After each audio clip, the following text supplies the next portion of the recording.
구약 성경 14페이지, 15페이지 있습니다. 창세기 12장 1절에서 5절까지 말씀입니다. 네, 우리 차신 줄 알고 한 절씩 교독하도록 하겠습니다. 여호와께서 아브라함에게 이르시되 너는 너의 고향과 친척과 아버지 집을 떠나 내가 내게 보여줄 땅으로 가라. 내가 너로 큰 민족을 이루고 내게 복을 주어 내 이름을 창대하게 하리니 너는 복이 될지라. 너를 축복하는 자에게는 내가 복을 내리고 너를 저주하는 자에게는 내가 저주하린 이 땅의 모든 족속이 너로 말미암아 복을 얻을 것이라 하신지라.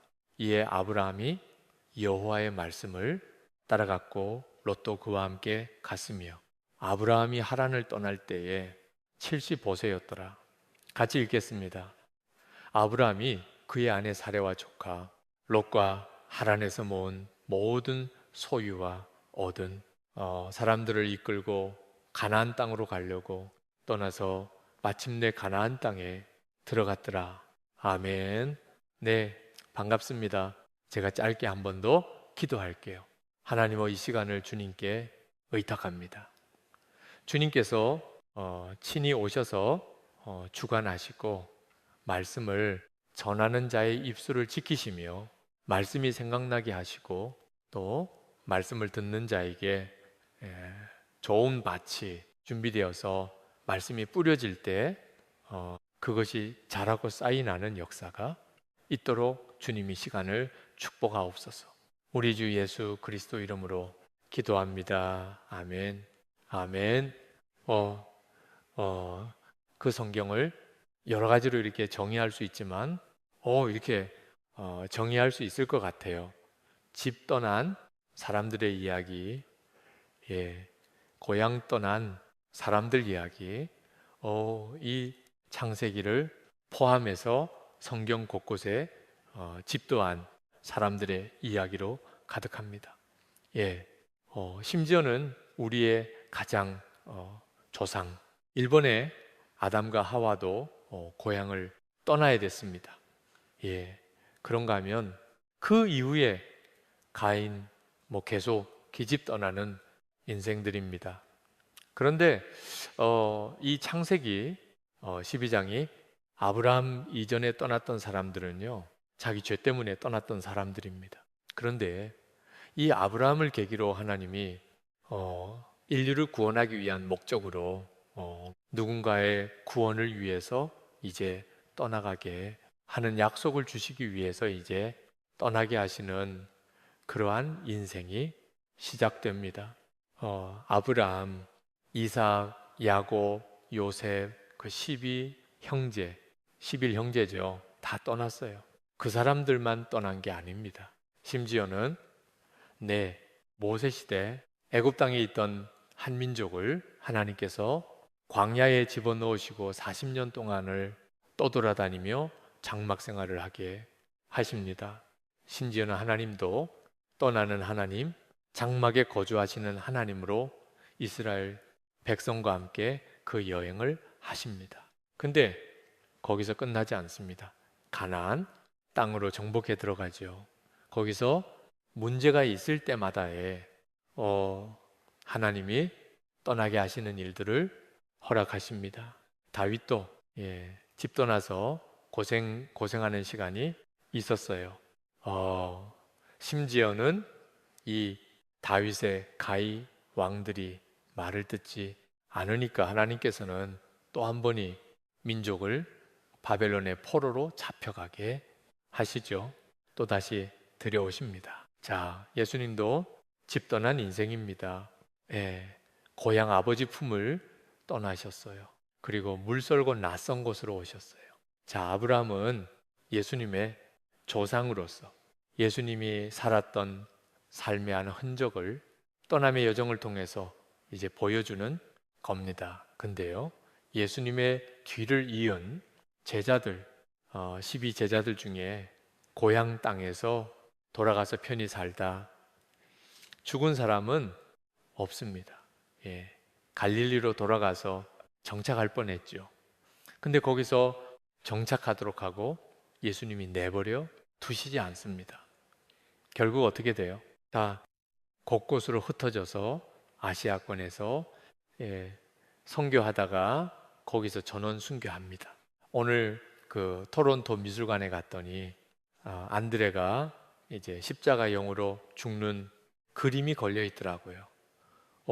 예수님의 제자 중에 바돌로매는 그 살가죽을 다 산채로 벗김을 당해서 죽임을 당합니다. 그래서 그 미켈란젤로가 그린 그 천지 창조에 보면 한 성자가 그 얼굴 가죽을 들고 있는 모습을 보게 됩니다. 예, 바돌로입니다. 예, 다 그렇게 죽임을 당합니다. 고향 땅 떠나서 사도 바울도 마찬가지입니다. 예, 그 이후에도 하나님께서 그 하나님 나라의 사역을 시작하는 많은 사람들의 집도한 인생으로 훈련을 시키십니다. 자, 그 부분과 관련해서는 제가 뒷부분에서 조금 더 이야기를 할게요. 오늘 읽은 말씀도 보면요, 하나님께서 아브라함을 처음으로 만난 장면에서 말씀하십니다. 너희 고향과 친척과 아버지의 집을 떠나 내가 너에게 지시할 땅으로 가라. 보여줄 땅으로 가라. 자, 다짜고짜 떠나라고 하십니다. 하나님은요, 굉장히 우리한테 소프트하게 기다려 주시고, 지켜봐 주시면서 우리의 자원하는 마음이 들 때까지 기다리시는 경우도 있습니다. 하지만 구원사와 관련된 영역에서는 하나님이 알자리 없습니다. 그죠? 명령하십니다. 설명을 달질 않습니다. 내가 너에게 지시할 땅으로 가라. 지시한 땅이 아닙니다. 우리는 보통 집을 구할 때, 여러분 캐나다 토론토 와서 정착할 때 최소한 집분 보고 가셨을 겁니다. 그죠? 예. 여러분들도 지금도 이사하실 때 일단 갈 집 정한 다음에 내가 있는 집 계약을 취소하죠. 예. 반대로 안 합니다. 그런데요, 하나님이 우리를 믿음 훈련을 시키시려고 하시는 기간 중에는요, 갈 바를 알지 못하고 떠나게 하십니다. 그때 그분의 인도하심 가운데 떠날 수 있는 게 은혜예요. 그렇게 할 때 오는 믿음의 성장이 있어요. 그래서 믿음의 영역은 갈 바를 다 알고 가는 영역이 아닙니다. 모르고 가는 길입니다. 예, 하나님께서 앞을 캄캄하게 하세요. 발 앞에 등을 하나 비춰주세요. 오늘의 말씀, 그 말씀으로 하루 살고 또 하루 살고 이렇게 가는 시간들을 우리 인생 가운데 어느 일정 기간 패키지로 주십니다. 예. 자, 고향과 친척과 아버지의 집을 떠난다는 그건 어떤 의미일까? 여러분, 고향 떠나면 어떻게 되죠? 예. 당장 고생길이 화해지죠. 예. 자, 한번 생각해 보세요. 한국에서는 내가 미용실 어디 갈까? 걱정 안 했어요. 이빨 아프면 치고 어디 갈까? 걱정할 필요가 없습니다. 늘 가던 데가 있어요. 예. 단골이 있습니다. 그리고 내 고등학교 동창기에 찾아가면 돼. 뭐 이런 게 있습니다. 때로는 돈이 떨어져도 걱정이 안 됩니다. 최소한 주변에 돈 빌릴 곳 몇 곳은 있습니다. 그죠? 정직하게 살았으면. 근데 자, 남이 나라에 오면 그런 거 없죠. 예, 당장에 애가 아프면 어떻게 해야 될지 모릅니다. 자동차 사고가 나면 어떻게 해야 될지 모릅니다. 예, 당혹스럽습니다. 저도 집 떠난 인생을 벌써 30년째 살고 있는데요. 예, 저는 참 나라를 많이 바꿔봤습니다. 예, 나라 바꾸는 이사를 수도 없이 했습니다. 뭐 몇 가지 예를 들면, 처음에 미국 보스턴 땅에서 이제 박사 과정으로 있다가 이제 거기서 선교사로 몽골에 가게 됐고요. 몽골에서 또 미국의 안식년을 한번 나왔다 들어갑니다. 몽골 사역 마치고 또 미국에 안식년 왔다가 1년 살고 그 다음에 인도네시아로 갔습니다. 인도네시아에서 살면서 또 안식년을 두 번 하게 됐습니다. 왔다 갔다 왔다 갔다 나라를 여러 번 바꿨습니다. 그러다 보니까 저희 집은요 6개월 동안 안 쓰는 물건은 그냥 이게 영원히 안 쓸 거다 빨리빨리 정리를 합니다. 예. 제가 막판까지 정리를 못한 것이 있었어요. 그게 언젠가는 하나님이 학문의 길에서 뭔가를 또 하게 하시지 않을까, 공부한 것들을 사용하시지 않을까 싶어서 책을 간뜩 쟁여서 부모님들에게 맡겨놓고 돌아다녔어요. 근데 부모님이 연로 하시니까 아, 이제 아니다. 책도 정리하자. 예. 그때 정리하면서 너무 자유함을 느꼈어요. 예. 돌아오지 못할 강을 완전히 건너는 그런 느낌을 가졌는데 우리 아이들도요. 이 이사를 많이 하다 보니까 얘들이 전에 한번 어느 나라에 가서 이제 그 목사님이 너희들 아빠 따라서 몽골에서 고생한다. 그러면서 뭐 좀 선물 사줄 테니까 선물 가게 가자. 그래서 뭘 고르라고 그랬어요. 애들이 조그만 걸 골라요. 그러니까 그분이 야, 나 돈 많아. 큰 거 골라. 큰 거 됐어요. 이거면 애들이 큰 걸 안 골라요. 왜죠? 예. 큰 거는 어차피 언젠간 버리고 가야 되니까 보관하려면 사이즈가 작아야 돼요. 저희 집은 항상 비행기에 타면서 엑스트라 짐 차지는 안 한다가 신조예요. 그래서 항상 그 짐 안에 넣을 거 다 넣고 그걸로 끝이요. 그러고 이제 국제적인 이사를 했는데 그래도 여전히 버릴 게 생기더라고요. 자, 여러분들 거라지에 쌓아놓은 거 많으시죠? 근데요, 그거 암만 쌓아놔도요, 여러분 자녀들이 안 가져가요. 예. 자, 또 집 떠나면 제일 어려운 거, 고향 떠나면 어려운 거, 체류 신분 문제입니다. 살 수 있는 허가를 받는 거가 이렇게 쉽지가 않습니다. 제가 미국에서도 괜찮았는데 인도네시아에서 이 되게 어려웠습니다. 체류 신분 확보하고 비자 만들고 하는 게 너무 좀 고통스러운 과정이 있었어요. 그래서 그 아이들 4명의 어른 2명, 6명이서 참 이 나라 저 나라 다 비자 트립 많이 다녔습니다. 그러면서 또 인도네시아 들어갈 땐 막연한 불안감이 있어요.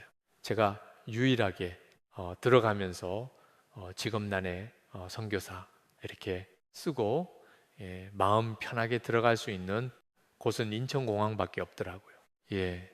다른 공항 어디에 내리더라도 약간의 불안감이 생기더라고요. 제가 이제 엘리트 코스를 밟다 보니까 이 신분 문제가 건드려지니까 굉장히 예민해지는 저를 봤어요. 하나님은 제가 어떤 부분이 약한지를 잘 아세요. 그리고 그 부분을 집요하게 들리실 때가 있어요. 여러분들도 인생 가운데 건드려지는 목줄이 있을 겁니다. 하나님 왜 하필 이걸 가지고 힘들게 하세요 하는. 근데 그게 하나님께서 우리를 보호하시기 위해서 허락한 장치임을 또 깨달을 때 은혜가 있습니다. 자, 고향을 떠나는 것은 여러 가지 불편함을 감수하는 겁니다. 자, 친족을 떠난다는 건 어떤 의미입니까? 도움받을 사람이 없는 겁니다. 자, 제가 그 몽골에서 그 어디 지방에 갈 일이 있어서 현지인 운전사를 고용을 하고 제가 우리 현지인 전도사하고 같이 이제 길을 가고 있었습니다. 근데 현진 운전사가 더 흥정해서 좀 비싼 돈 받으려고. 왜냐하면 이제 외국인이 탔거든요. 근데 이제 외국인한테 그 내국인 가격으로 흥정을 했으니 이제 속이 상한 거죠. 중간에 이제 막 트는 거예요. 자기 운전 안 해주고 당신들 여기 버려놓고 이제 운밭으로 돌아가겠다는 거예요. 그래서 어떡하냐. 그러고 우리 전도사 보고 네가 어떻게 좀 잘 협상하고 설득해봐 그랬는데 얘가 뭔가 이렇게 얘기하려. 그러니까 그쪽 운전사가 야, 너는 몽골놈이 막 미국 그 외국놈 편들어 딱 그 한마디를 하니까 내가 말이 막혀서 아무 말도 못 하더라고요. 제가 그걸 보면서 아, 그렇구나. 나는 외국인으로서 그냥 이 땅을 살아가는 것이 편할 수 있겠다라는 생각을 했어요. 어, 외국 땅에서 산다는 건 억울한 일도 당하고요. 그 다음에 좀 배신도 당하고 그럴 수 있습니다. 예. 너무 속는 것 때문에 힘들 필요가 없어요. 그래도 여러분은요, 훨씬 좋은 환경에서 삽니다. 왜냐하면 자동차 사고 나면 혼자 독박을 두려움은 없잖아요. 예. 몽골하고 인도네시아에서는요. 일단 교통사고가 나면 뒤에 받치던 뭐 옆에 받치든 일단 내 건 내가 고치고 저 사람 것도 고쳐줘야 될 상황이 있을 수 있다라는 걸 전제하고 가야 당황하지 않고 마음이 힘들지 않습니다. 자, 그러다가 제가 한국에서 그 운전을 하는데 판교에서 이제 그 톨게이트가 있잖아요. 거기 차 세우고 그 돈 내려고 하는데 뒤에 어떤 트럭이 와서 저를 쿵 받았어요. 운전사가 좀 졸았나 봐요. 예. 그러니까 쿵 받았는데 허걱했거든요. 내려서 보니까 1단이 범퍼는 약간 뭐 이렇게 스크래치 나고 좀 이렇게 들어간 거 외에는 큰 문제가 없어요. 근데 이 운전사분이 내려오더니 저한테 아, 저 10만 원이면 될까요? 그러시더라고요. 그래서 아, 이게 뭔 상황이지? 생각해 보니까 아, 자기가 일단 잘못을 인정하고 있구나라는 생각이 들었어요. 위로가 되더라고요. 그러면서 아, 괜찮아요. 그냥 가셔도 돼요. 그랬더니 그러면서 와, 내가 어제 좋은 꿈을 꿨는데 오늘 좋은 사람 만났다고. 근데 그 톨게이트에서 그 돈 받는 여자분도 아, 당신 좋은 사람 만나서 좋은 사람 그러는 거예요. 나는 선교지에서 하던 대로 했는데 한국에서는 좋은 사람 취급을 받네. 예. 그리고 나중에 목이 아파서 한동안 고생을 했는데 어쨌든 여러분 우리는 천국 시민권을 갖고 사는 사람들이잖아요. 이 땅에서 외국인으로 살아도 돼요. 외국인으로 사는 거 너무 억울할 필요 없어요. 그리고 좀 손해보고 살아도 돼요. 그렇다고 인생 힘들어지지 않더라고요. 예, 손해보고 사는데 제 얼굴 보세요. 굶은 얼굴 같지 않아 보이죠? 예, 행복하게 살 수 있더라고요. 예, 그렇게 아둥바둥 살 필요가 없더라고요. 예, 자, 친척집을 떠나면 가장 큰 문제가 뭐냐면요. 이 고대 사회에서는 자기를 보호해주는 사람들이 친족, 집단이에요. 누가 와서 내 아들 때리고 물건 훔쳐가지 않는 이유가 나를 건드리면 어떻게 돼요? 예. 지금 저 사진이 왜 나오죠? 예. 예. 나를 해치지 못하는 이유가 내 친척들이 지키고 있거든요. 고대 사회에는 눈에는 눈, 이에는 이라는 보복법이 있어서 나한테 억울하게 해준 것만큼 우리 친족들이 가서 똑같이 보복을 해주는 거예요. 그래서 내가 보호가 되는 거예요.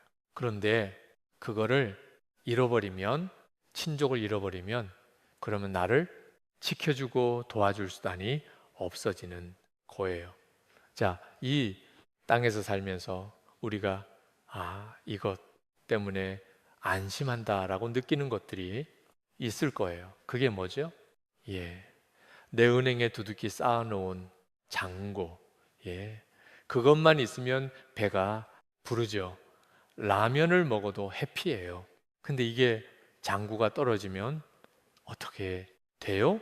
라면 먹으면서 이러다에 영양실 걸려 죽는 거 아니야? 불안해요. 예. 그죠? 그리고 이 정부가 주는 외로, 그다음에 어렵게 장만한 내 집, 큰 우리 애들, 나의 사업체, 그렇죠. 얘 때문에 안전하다라고 느끼는 거죠. 그런데요, 아브라함의 경우에는 너 이거 다 걷어버리고도 내가 너의 안전장치라는 거를 믿고 걸어가 볼 수 있니? 도전해 주시는 거예요. 친족을 떠난다는 건 그런 의미죠. 자, 그 다음에 아버지의 집을 떠나면 포기해야 될 게 있어요. 그 당시엔 아버지와 아버지의 유산, 아버지의 약속. 자, 아버지가 자식에게 약속 주는 게 있어요. 나 죽으면 이거 다 내 거야. 그죠? 예. 유산을 약속으로 받는 거예요. 근데 그 당시 유산은 다 뭐예요? 부동산이에요. 부동산. 과수원, 농, 밭, 뭐 그다음에 집, 농장 다 이런 것들이에요. 근데 그거를 두고 가는 거죠. 아버지의 약속을 버리고 가는 거죠. 마치 뭐 같냐면요. 자, 저도 이제 제 인생 가운데 아브라함처럼 떠나라고 하는 시간들이 일이 있었어요. 저는 그 미국에 와서 공부할 때 먼저 떠나야 될 영역들이 있었어요. 뭐냐면 하나님께서 제 전공을 바꾸게 하셨어요. 아주 신비한 방법으로 너무 강력하게 저에게 도전을 주셨어요. 전공을 바꾸라는 거예요. 제가 한 8년 동안을이 중국사로 승부를 보려고 내가 이 분야에서는 미국에 가서 누구하고 경쟁해도 밀리지 않을 정도로 준비한다 하고 언어적인 준비를 많이 했어요. 그리고 나름대로는 좋은 논문을 썼고 그래서 이 분야로는 미국에 가서도 경쟁력이 있어라는 생각을 했는데 하나님께서 전공을 바꾸라는 도전을 주신 거예요. 예. 근데 전공을 바꾸면 완전히 새로운 공부를 해야 되는 거예요. 가서 버틸 능력이 없을 거라는 생각이 들었어요. 더군다나 받아줄 학교가 없죠. 박사 과정을 전공 바꿔서 가는데 중국 역사에서 중동 지역학으로 전공을 바꾸게 되는 거니까 모든 걸 새롭게 공부해야 되는데 이건 가능할까 불안했어요. 하나님, 제가 정말 이렇게 가는 게 맞습니까? 하나님께 신름하면서 이제 기도하던 여러 날이 있었어요. 그러던 어느 날 기도 중에 하나님이 주시는 강한 도전이 있었어요. 히브리서 11장 8절 말씀. 아브라함은 부르심을 받았을 때 갈바를 알지 못하고 떠났다는 그 말씀이 제 머리를 탁 쳤어요. 아, 그렇구나. 믿음은 다 알고 가는 게 아니구나. 때로는 계산이 안 나오고 계획을 세울 수 없지만 믿음으로 가는 거구나. 저는요, 이전에는요, 정말 계획을 많이 세우고 미리미리 준비하면서 제 인생을 설계했던 사람이었어요. 누구보다 더 많이 준비하고 더 앞서 나가려고 했으면서 제 인생의 모든 시간과 에너지를 집중하던 그런 삶을 살고 있었어요. 그런데 하나님께서 전공을 바꾸게 하신 순간 그동안 했던 모든 것들이 의미 없어지는 순간이에요. 근데 하나님이 그 주시는 그 도전 앞에 한 번 가보겠다고 결정을 했어요. 놀랍게도 제 예측과는 달리 하버드 대학교에서 박사 과정으로 저를 받아주게 됐고요. 가서 공부하는 건 너무 어려운 상황이었을 텐데 하나님께서 길을 여시기 시작했어요. 그래서 거기서 이제 공부를 하게 됐죠. 근데 첫째가 공부를 1년을 마치고 나서 하나님께 이제 서원 기도를 해요.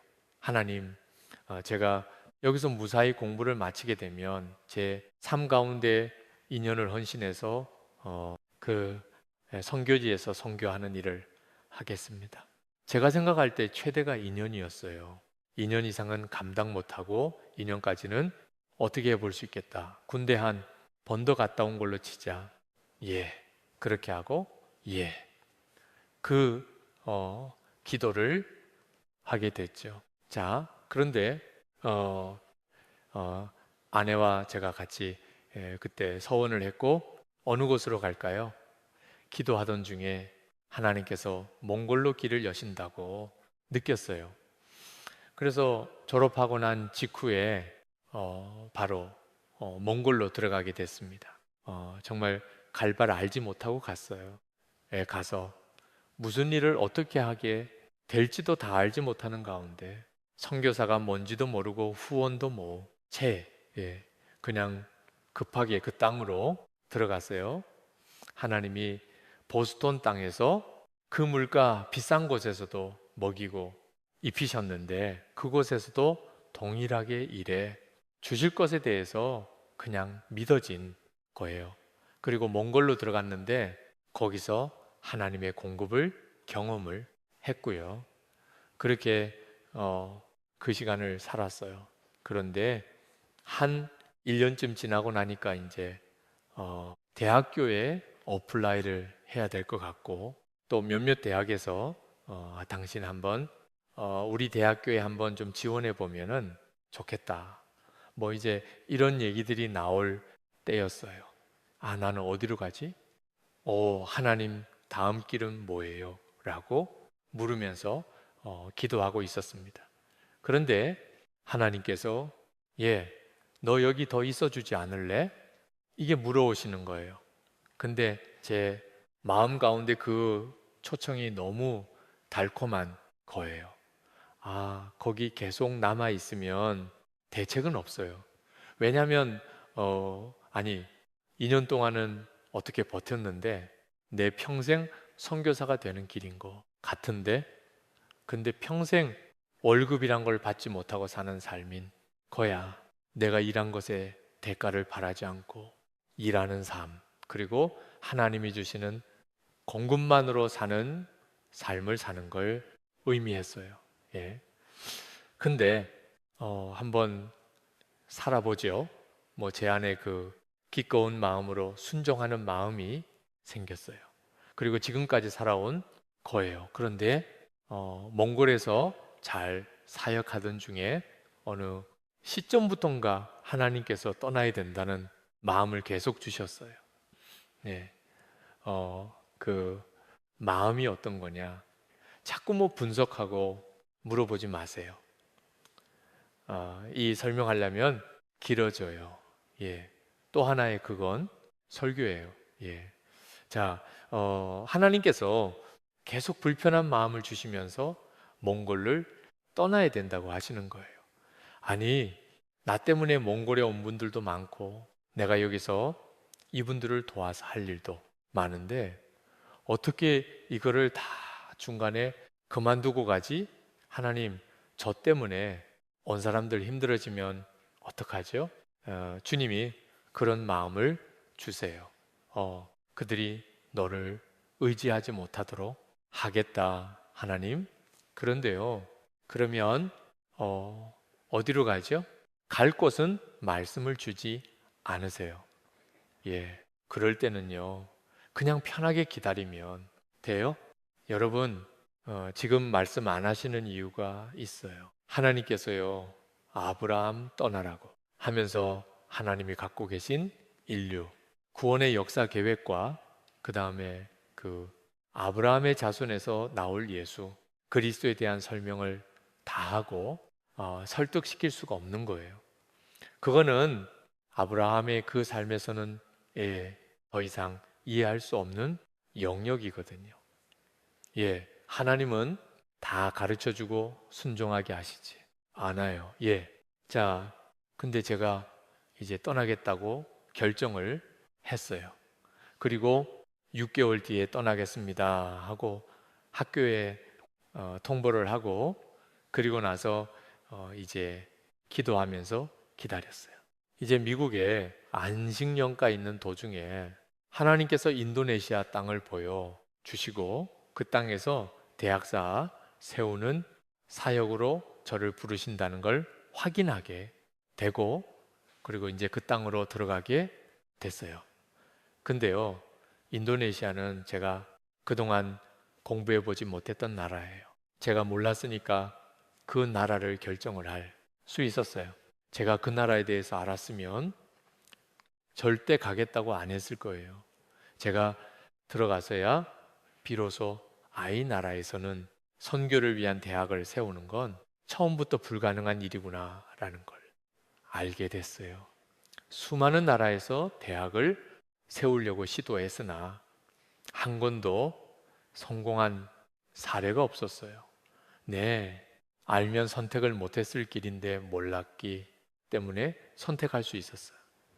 자, 내가 내게 보여줄 땅으로 가라. 이게 하나님이 우리의 인생을 인도하시는 방식이에요. 여러분도 여러분 인생이 토론토에서 전개될 거라는 생각을 해보신 분들이 많지 않았을 거예요. 그죠? 예, 하다 보니까 이 땅에 왔어요. 예, 캐나다가 어떤 나라인지 알았으면 좀 고민하셨을 이 분도 있었을 거예요. 그냥 살기 좋은, 대고자 연도 좋고 애 키우기 좋고, 예, 영어 공부시키기 좋은 데라 그래서 그냥 속아서 왔어요. 그죠? 살아보니까 어떠살만해요. 여기가 고향이 됐어요. 그러시죠? 자, 하나님께서 왜 이렇게 떠나게 하실까? 제가 몇 가지 좀 역사적인 얘기를 좀 할게요. 하나님이 여러분들을 이민교회 부르신 이유, 예수님 제자들뿐만이 아니라 그 이후에 전개되는 역사를 봐도요, 하나님은요, 집도한 사람들을 통해서 하나님 나라를 만들어 가요. 자, 제가 몇 가지 사례를 좀 설명을 드릴게요. 아까 띄우셨던 그 사진 좀 띄워주시면, 여러분들 가다 보면 길 이름이나 지명 중에 새인 패트릭이라는 지명 많이 만날 거예요. 여기도 아일랜드 이민자들이 많으니까 저 성 패트릭은 아일랜드의 수호 성인이에요. 자, 저 사람의 일생을 보면요, 원래 영국에서 살던 평범한 소년이었는데 이 소년을 해적들이 납치해 가요. 그리고 아일랜드의 한 농장에 팔아요. 그래서 아일랜드의 농장에서 노예로 한 8년을 살아요. 그 노예 시기에서 이 사람은 특별하게 하나님의 은혜를 체험하고 하나님을 경험하게 됐어요. 20세가 됐던 때 그 기회를 보고 탈출을 해서 영국으로 돌아옵니다. 그리고 영국에서 공부를 하고 사제가 돼요. 그런데 사제가 되고 난 이후에 계속이 자기가 살았던 아일랜드 땅이 이제 눈에 밟히고 꿈에 나오는 거예요. 아, 하나님이 나를 그곳으로 보내시는구나. 이 사람은 이미 거기서 8년 동안 살면서 언어적으로 준비가 됐어요. 그 땅에 다시 들어간 거예요. 그런데 하나님이요, 꼭 노예 출신으로 전도자가 된 사람들을 많이 만드세요. 도마가 그 중에 하나예요. 도마가 인도에 갈 돈이 없으니까 자기 몸을 노예로 팔아서 그렇게 해서 노예선을 타고 인도까지 가게 되죠. 예. 그게 후대 모라비안들 중에도 이제 그런 사람들이 있었어요. 하나님께서 쓰시는 사람들 중에 노예 출신들이 많아요. 근데 그 땅에 자기의 노력이나 의지와는 무관하게 끌려가서 그 땅에서 묶인 삶을 살다가 그 땅의 소명을 받고 그 땅을 변화시키는 사명자가 되는 거예요. 형 패트릭이라는 사람 하나를 통해서 아일랜드 전체가 기독교 왕국이 됐죠.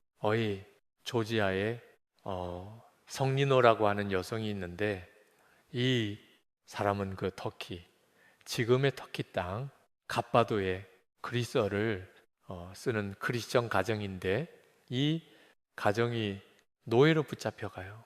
그래서 노예 생활을 하다가 나중에 이제 급기하는 이제 조지아 지역으로 가서 이 그루지아라고도 하죠. 조지아의 저기 러시아 아래쪽에 있는 이 지역에서 왕녀의 후 그 신녀로 살다가 왕녀의 병을 기도로 고쳐주게 돼요. 그리고 예수 그리스도에 대한 복음을 가르쳐 주면서 그 조지악 전체 국가가 기독교 국가가 되도록 하는 중요한 역할을 했던 사람이에요. 이 사람도 노예 출신이에요. 그 다음 울필라스라는 사람이 있는데, 게르만족에 부름받은 사도, 이 사람도 그리스어를 사용하던 크리스천 가정이었는데 노예로 팔려가요.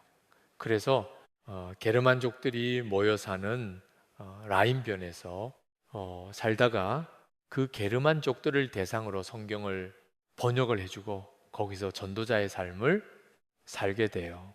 자, 이 사람들을 의지와 무관하게 끌려간 그곳에서 거기서 사명을 발견했을 때 그 민족 전체를 구원하는 특별한 하나님의 도구로 사용받는 거예요. 자, 또 이렇게 집 떠나야지만 만나는 하나님이 있어요.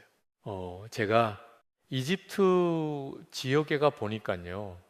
예전엔 이집트 선교사님들이 할 일이 별로 없었어요. 전도가 안 되는 거예요. 전도도 금지돼 있고. 근데요, 요즘 이집트에는요, 어마어마하게 난민들이 쏟아져 들어와요. 팔레스타인에서 난민 들어오죠. 예멘. 그 다음에 남수단, 북수단에서 들어오죠. 근데 놀라운 거, 수단에서 살 때는 그냥 명목상의 크리스천이었는데, 이 사람이 전화로 인해서, 전쟁으로 인해서 쫓겨서 이집트에 가서는 하나님을 새롭게 경험하는 거예요. 그리고 자신의 과거의 삶을 회개하고 정말 변화된 전도자의 삶을 사는 거를 보게 돼요. 그런가 하면요, 이런 수단이나 팔레스타인을 대상으로 선교사들이 사역하는 건 경찰들이 뭐라고 하네요? 자기는 나라 사람이 아니니까. 그래서 수단에 난민 애들을 데려다가 학교는 선교사님 보니까 아이 시작 이렇게 차도로 쓴 애들을 아침부터 저녁까지 성경을 가르치고 찬송을 가르치고 그러면서 애들을 가르치는 거예요. 근데 부모들은 열심히 애들을 보내요. 우리 애들 영어 가르쳐줘서 고맙다고. 예, 와, 사역의 문이 활짝활짝 열리고 있는 걸 봐요. 무엇을 통해서? 난민이라는 신분을 통해서. 예, 자, 우리 민족도요, 하나님께서 이 과정을 통해서 복음이 들어가게 하세요. 우리나라 사람들은요, 조상의 선산을 버리고 어디 간다. 이건 되게 불려 막심한 거였잖아요.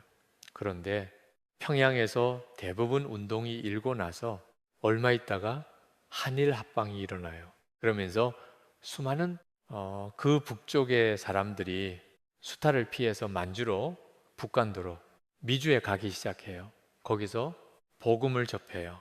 만주 지역에서 사역하던 어느 캐나다 선교사님의 보고에 의하면요, 이런 보고가 있어요. 만주에 흑색 외에는 보면은 흑색 외에는 아무런 다른 색을 찾아볼 수가 없대요.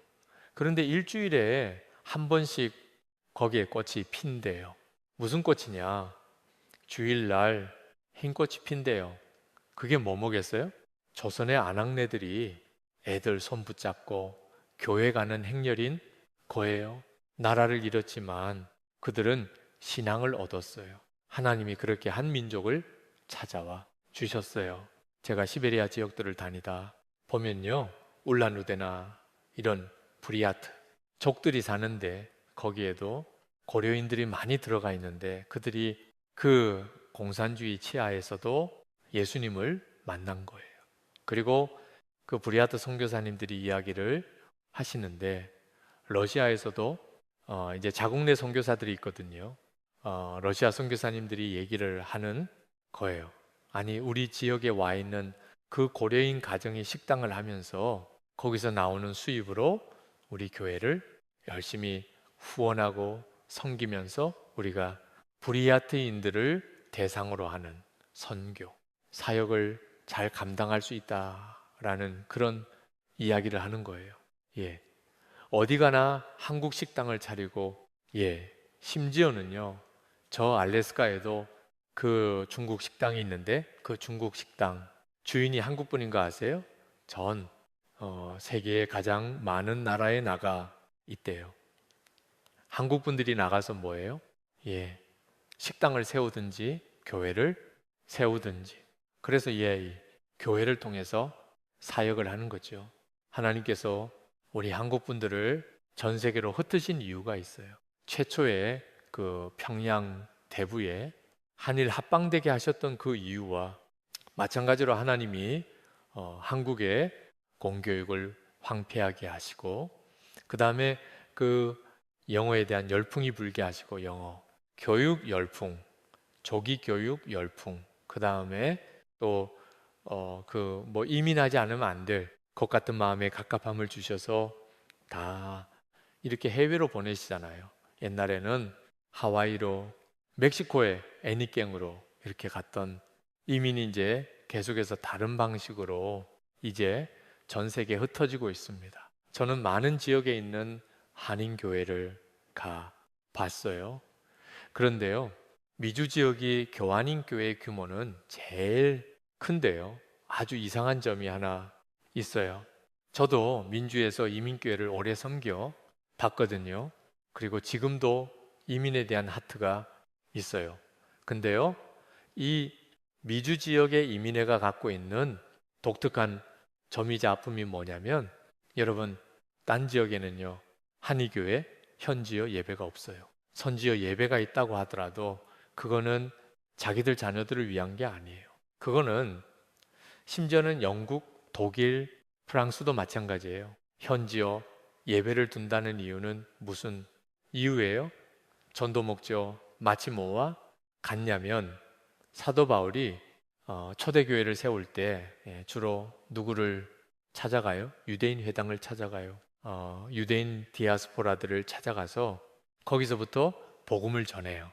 그리고 그 주변에 있는 경건한 이방인들, 로마인들과 그리스를 쓰는 그들을 위해서 또 그리스로도 설교하고 그들을 전도하는 거예요. 자, 근데요, 이 예를 들어서 인도네시아에서 자라는 우리 아이들을 보면요, 얘네들은 한국어 잘해요. 영어도 잘해요. 그리고 인도네시아도 잘해요. 그리고 정체, 그렇게 언어를 많이 하지만 정체성 혼란이 없어요. 자, 남미를 봐도요, 뭐 멕시코, 과테말라 어디든지요, 한인 교회분들이 에스파로 예배를 안 드려요. 그냥 한국어로 예배 드려요. 자녀들도 다 같이 그렇게 예배를 드려요. 한국 아이들이 거기서 자라면서 근데 한국어도 잘해요. 영어도 잘해요. 현지어도 잘해요. 그래서 얘네들은 굉장히 좋은 선교 자원이 돼요. 여러분, 미주 지역의 진짜 최고 A급 목회자들은 다 남미에서 수입되는 거 알아요? 남미 한인교회 출신들이 왠지 아세요? 정체성 혼란이 없어요. 미국에서 자란 아이들이다. 지방에 가서 그 기름 넣는데 한 백인이 지나가면서 Where are you? From 하고 물어보면 기분 나쁘다는 거야. 난 from's. 그러면 아니 그건 알겠고 너 오리지널리 어디 출신이야 하고 물어보면 확 짜증이 안 되는 거예요. 힘들다는 거예요. 왜 그럴까요? 왜 힘드냐면요. 자, 왜 이런 현상이 벌어지느냐면 미주 지역은요. 이민에 대해서 관대해요. 누구나 다 와서 성공할 수 있어라고 하는 이제 문호를 열어놨다고 하는 그러한 원칙과 사상을 갖고 있다 보니까 사람들이 들어올 때 여기를 제2의 고향으로 여기고 들어오는 거예요. 자, 그럴 수 있어요. 여기를 내 고향처럼 알고 들어오는 것까진 좋은데, 자, 그러면 문제가 뭐예요? 내가 영어가 안 되는 게 너무 한인 거예요. 영어만 잘했으면 내가 지금이 일하고 살지 않을 텐데 라는 생각을 하는 거죠. 그러면 그 다음에 뭐예요? 자녀들한테 너희들만큼은 주류 사회에 가라, 모조리티로 살아 라고 이야기를 해요. 너희만은 고생하지 마라. 고생은 우리 끝낼게. 그렇게. 근데 그걸 자녀, 사랑이라고 생각을 했어요. 자, 근데요, 그렇게 하다 보니까 교회에서도 너희는 영어만 써. 그냥 한국어 하면 괜히 콩글리 발음 버리니까 영어만 써, 영어만. 그렇게 애들을 영어권으로 놓고 방치해 버렸어요. 그런데요, 여기서 중요한 문제가 생겨요. 여러분, 하나님께서 아브라함을 이주시키신 목적에 대해서 하나님이 창세기 18장에 뭐라고 말씀하시냐면, 내가 그로 그 자식의 건속에게 명하여 여호와의 도를 지켜 의와 공도를 행하게 하려고 그를 택하였나니, 이 자손들을 통해서 거룩한 자손, 거룩한 가문을 만드는 것이 아브라함을 불러내서 새로운 땅으로 보낸 목적이라고 말씀을 하세요. 그런데 어떤 곳에서 문제가 되느냐면, 우리가 애들을 교회 안에는 데려다 놨는데 언어가 달라지고 언어가 분리가 되니까 사단이 거기에 틈을 타요. 부모 세대에 대해서 무시하게 만들어요. 부모 세대에 대해서 오해를 갖게 만들어요. 부모는 1세대의 마음을 갖고 살잖아요. 그러니까 이제 애들은 뒤에서 이제 아빠 왜 그렇게 운전해? 이제 말이 나오기 시작하거든요. 아빠 왜 그런 식으로 살아? 근데요, 언어가 다르니까 그것들을 한국 정서를 통해서 잘 설명할 수 있는 길이 차단돼 버리는 거예요. 근데 그러면은 뭐가 차단이 되냐면요, 부모로부터 영적인 공급이 안 돼요. 여기 있는 분들 대부분 집에서 가정에서 예배하고 자녀들 양육 못 하실걸요. 하세요. 자, 왜 그게 문제가 되느냐면요, 제가 아이 키워보니까 결혼하고 나서도 여전히 멘토링 해줘야 될 것들이 있더라고요. 저희 아들이 사춘기 때만 해도 아빠는 너무 고리타 보내라는 생각이 있었던 것 같아요. 근데 이제 결혼하고 조금 이제 철 들고 나니까, 전화해서 아빠 이야기를 듣고 나니까 마음이 편해진대요. 특별히 얘 군대 갔을 때 아빠랑 얘기하니까 아빠가 생각보다 똑똑하네. 예. 근데요, 그 시기에 자녀 멘토링이 차단이 되는 거예요. 그 얘기 뭐냐면, 애들한테 정신적인 뿌리가 없어져요. 그러면 여러분, 하나님께서요, 각 나라마다 주신 좋은 신앙의 전통들이 있어요. 제가 남미를 가보면, 남미 사람들은 천국에서 아마 찬양 대원들이 되겠다라는 생각이 있어요. 또 아프리카에 주시는 고유한 돌파력이 있어요. 인도에 그 견디는 능력이 있어요. 한국 분들에게 주신 좋은 신앙의 전통이 있거든요. 그거는 한국이라는 문화 전통 속에서 하나님의 영이 임하셔서 만들어낸 특별한 은혜들인데, 그래서 제가 어디 가면요, 한국 교회에서 왔다 그러면 많은 세계 교회 지도자들이 존중을 해요. 그리고 항상 기도할 때 Let's pray Korean style 이래요. 그러면서 한국의 그 통성 기도를 통해서 우리가 은혜를 많이 받는다. 새벽 기도로 인해서 도전을 받는다라고 얘기를 하거든요. 근데요, 그 좋은 전통들을 우리는 물려줄 수 없게 돼요. 신앙의 고아가 돼요.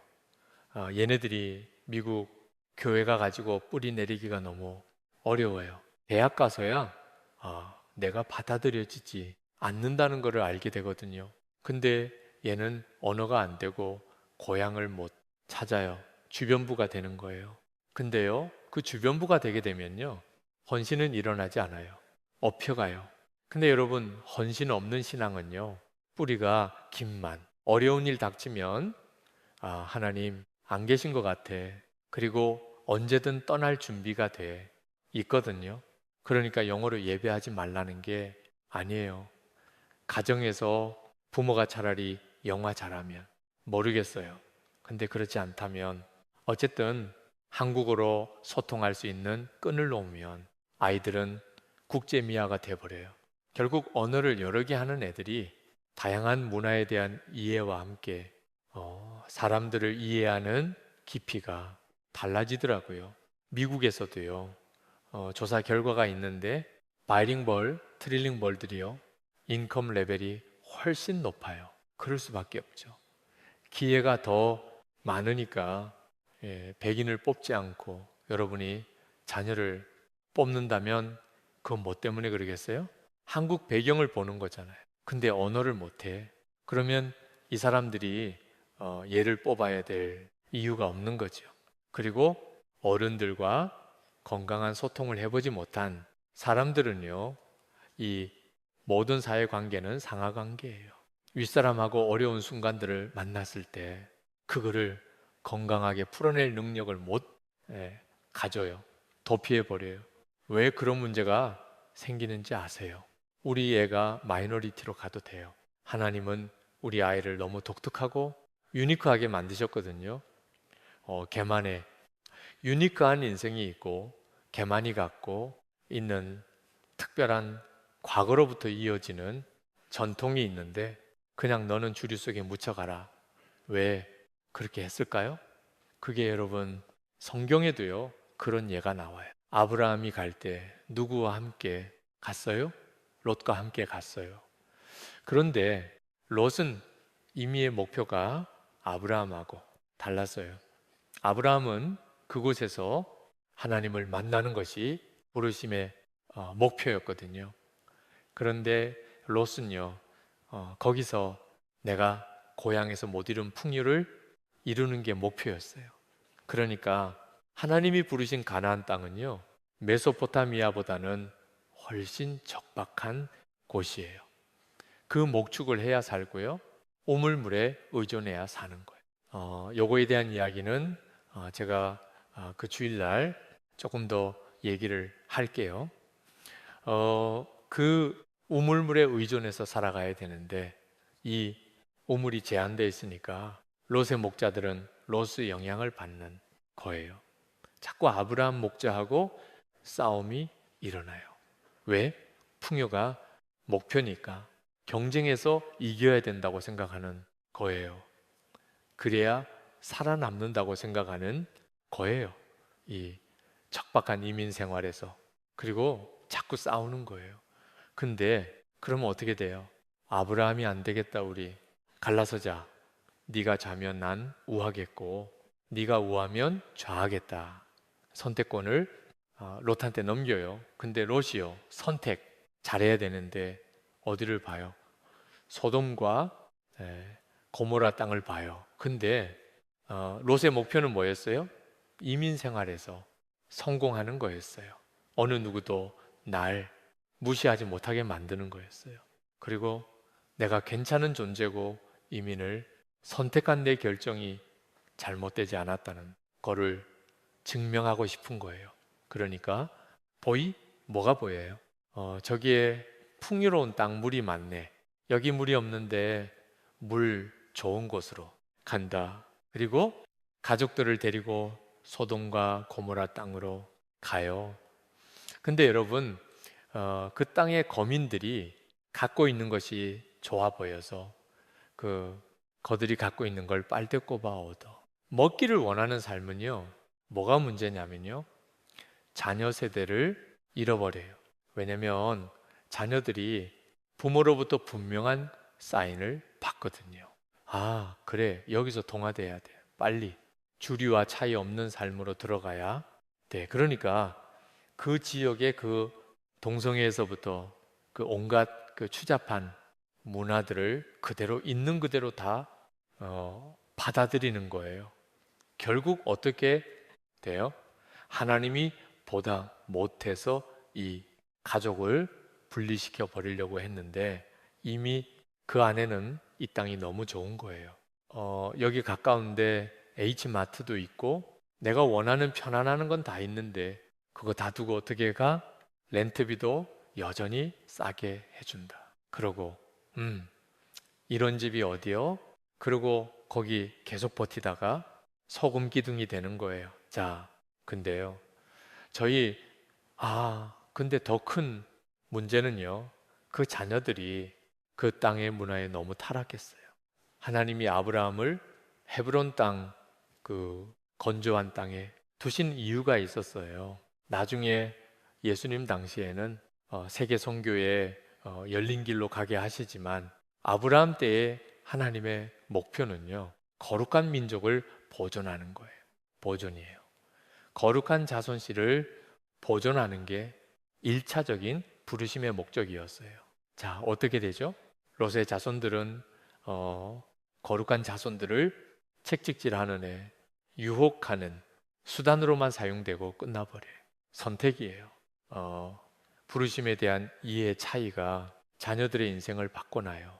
제가 아픈 얘기지만 그 피츠버그에서 집회할 때 어느 장로님 가정에 초대받았는데 그 장로님이 울먹이면서 이야기를 하세요. 저는 이곳에서 의사로 30년을 살았고 집도 아주 큰 집이었어요. 아이들 세다 미국의 명문대 나와서 변호사와 의사하고 있어요. 남들이 보면 부럽다고 그러고 성공했다고 그러는데 그들 중에 교회 다니는 아이들이 없어요. 내 이곳 이민 생활은 실패한 인생이라고 우시더라고요. 근데 그때는 너무 늦어요. 저는 가장 중요한 문제가 언어를 잃어버린 거예요. 또 한 경우는요. 오하이오에서 어느 안수 집사님이 당신 아들 정말 애지중지 키웠는데 어느 날 인도의 무슬림 자매를 데리고 왔대요. 자기 걸프렌드라고. 이제 얘 딴 사람은 몰라도 무슬림은 절대 안 낳아야 된다. 그랬더니 내가 단호하게 안 입어지. 인종 차별하지 말라고. 얘가 비록 교회는 안 다녀도 어머니 아버지보다 훨씬 정직하게 사는 애라고. 여러분 보니까 다른 종류의 이민이 있더라고요. 하나님이요. 캐나다 이대로 두시지 않으실걸요. 미국 이대로 두시지 않아요. 근데요, 이렇게 두시지 않는 이유가 아는 방법은 하나님께서 이민자들을 사용하세요. 자, 보세요. 제가 몇 가지 예를 들어 드릴게요. 아랍에미레이트라는 나라가 있어요. 한삼, 40년 전만 해도 크리스천 청정 지역이라고 불렸어요. 크리스천? 프리에 크리스천이 한 명도 없다는 거예요. 예. 그런 자부심을 가진 나라였어요. 근데 그 나라가 이제 경제 개발이 되기 시작하면서 많은 사람들이 들어가요. 두바이로. 근데 들어가는 사람들 중에 굉장히 많은 크리스천들이 들어가요. 어마어마하게 많은 인도의 도마 교회 교인들. 오늘도 거기서의 저기 박물관에서 십자가를 봤는데 그 도마교회 교인들이 그 지역으로 이주해서 거기서 아주 뜨겁게 예배하고 있어요. 그런가 하면 필리핀 교회 이주노 노동자들이 거기서 정말 뜨겁게 예배를 해요. 근데요, 이 필리핀 이주 노동자들 중에 여성들이 많아요. 주로 다 내니들이에요. 영어를 잘하니까 이제 에미르 이제 그 귀족 집안에 이제 보모로 가는 거예요. 가서 애들을 봐주는데 사명을 갖고 간 거예요. 애들에게 복음을 전해줘요. 만약에 거일하러 간 거면 감히 복음 못 전하지요. 복음을 전해주는데 애들이 어느 날 집안 모임에서 노래하는데 Jesus loves me this 이래. 버리니까 이제 너가 뭐야? 누구한테 들었어? 보모, 이 인간 기독교 첩자구나 그러고서 이민국에 신고해서 바로 추방시켰어요. 근데 이 부모가 일주일 만에 그 필리핀을 다시 찾게 됐어요. 그 보모를 찾아서 다시 와달라고 요청을 했대요. 왜 그랬을까요? 그 집 아이들이 보모가 추방된 날 이후로 단식 추투쟁. 부모 데려오기 전까지는 밥 안 먹어. 수많은 중국의 가정교회 성도들이 자진해서 중동 선교를 위해서 마사지사가 되어서 중동에 가요. 말도 못하죠.